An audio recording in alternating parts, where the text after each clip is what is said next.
नमस्ते हजुर। हामी अहिले 60 फिट भ्यू टावरको वान अफ द विङ्समा छु। म चाहिँ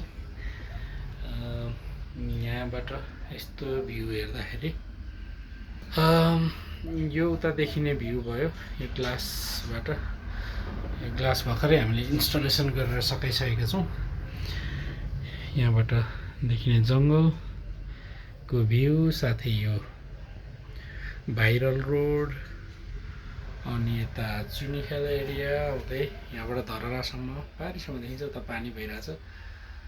युनिकली यो यस्तो खालको क्याबिन हो, बसेर डाइनिङ गर्नलाई, खानलाई, भ्यू हेर्नको लागि। अब म माथिल्लो स्टेपबाट देखाउँछु। यो चाहिँ यसरी बस्नको लागि हो। 2 to 3 seater, 2 to 3 seater depend. अनि यहाँ बसेर इन्जोय गर्न। यो चाहिँ म अर्को विङ्समा आएँ। यो साइडबाट पनि डेफिनेटली भ्यूहरू देखियो, धेरै राम्रो। यो हाम्रो आउने तलको एक्सेस रोड हो। यो तल भाइरल रोड हुँदै हुँदै यसरी छ।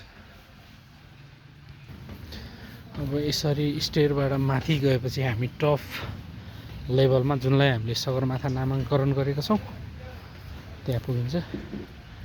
पानी पर्न लागेको छ। एकदमै रमणीय दृश्य हेर्न सक्नुहुन्छ। वरिपरिको भ्यू अझै म योभन्दा एक तला माथि छ। हामी चाहिँ यो साइडबाट भ्युइङ, फोटोग्राफी, अथेन्टिक खानाहरूको परिकार, यो सबै कुराको लागि 60 फिट भ्यू टावर रिसोर्ट है हजुर। यो भ्यू टावर रिसोर्ट भएको कारणले यो भ्यू